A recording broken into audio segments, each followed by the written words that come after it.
آج ممبر کی حالت دیکھیں کیا بن گئی، اور یہ ممبر تھا کیا؟ ممبر پر نہج البلاغہ آج اگر بیان کی جائے،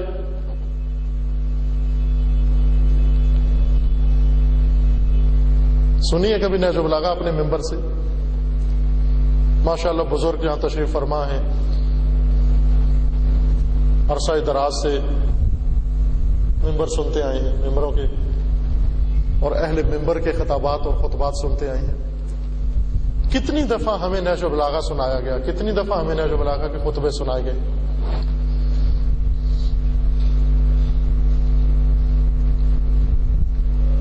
اس ممبر کے ساتھ یہ بہت مقدس ممبر ہے،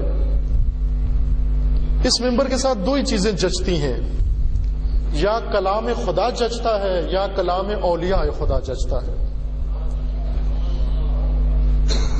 اوٹ پٹانگ اس ممبر کے ساتھ جچتا نہیں، اس ممبر کے شایان نشان نہیں ہے اوٹ پٹانگ، یا اس سے کلام خدا بیان ہو یا کلام اولیاء خدا بیان ہو، یا کلام رسول اللہ بیان ہو یا کلام اہل بیت بیان ہو۔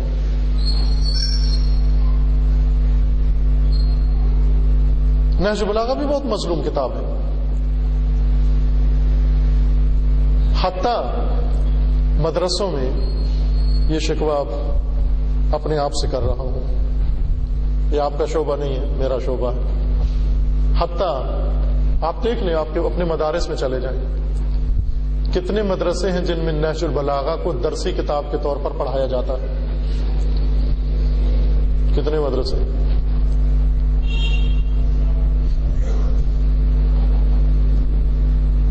اتنی بھی قیمت نہیں نہج البلاغہ کی کہ اس کو دین کے سلیبس میں ہی شمار کر دیا جائے۔ نہج البلاغہ کون؟ نہج البلاغہ کون سی کتاب ہے؟ نہج البلاغہ، نہج البلاغہ وہ ہے کہ جب ایک مسیحی اسکالر اور فیلسوف پڑھتا ہے اس کی دنیا بدل جاتی ہے۔ جب مفتی اعظم الازہر یونیورسٹی کا مفتی اعظم شیخ محمد عبدو نہج البلاغہ کا مطالعہ کرتا ہے اس کی دنیا بدل جاتی ہے،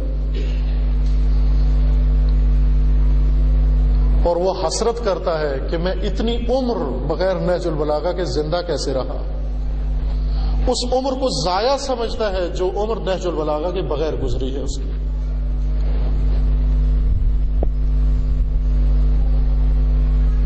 نہج البلاغہ ایک عجیب دنیا ہے۔ آئیں اس دنیا نہج البلاغہ میں آئیں، دنیا قرآن میں آئیں، آپ کو پتہ چلے علی کی دنیا کیا تھی، امیر المومنین کی دنیا کی تھی۔ ایک دفعہ امیر المومنین کی دنیا میں داخل ہو کے دیکھیں ذرا، کتنا شوق ہے نا کہ دیکھیں ایک دفعہ امیر المومنین کی زندگی کیسے ہے، دنیا کیسے ہے۔ آئیں دنیا امیر المومنین میں داخل ہوں۔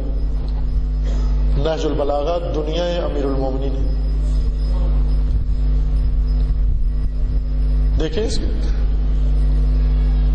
عجب دنیا ہے، امیر المومنین کی عجب دنیا ہے۔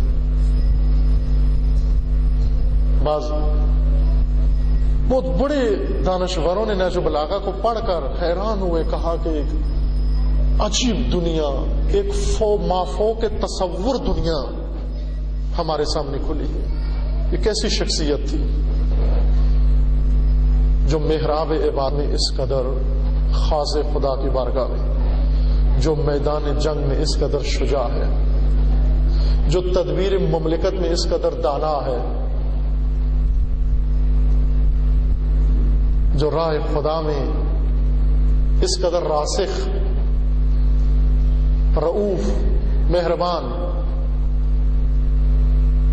کہا امیر المومنین کو نہج البلاغہ پڑھ کے کہا کہ جامع صفات متضاد ہیں، متضاد صفات کا مجموعہ نظر آیا۔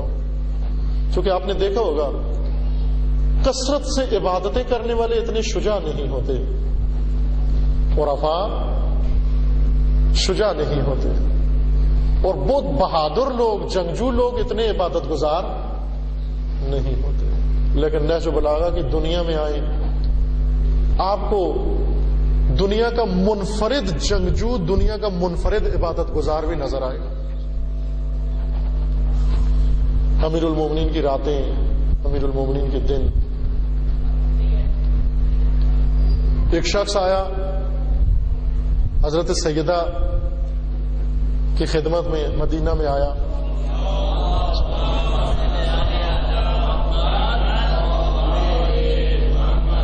آ کر بخلایا ہوا، ہوائیاں اڑی ہوئی، پسینہ ٹپک رہا اس کا، ہراساں، اور حضرت کی بارگاہ میں آ کر عرض کرتا ہے جناب سیدہ جلدی غسل و کفن کا انتظام کریے کہ علی اس دنیا سے چل بسے.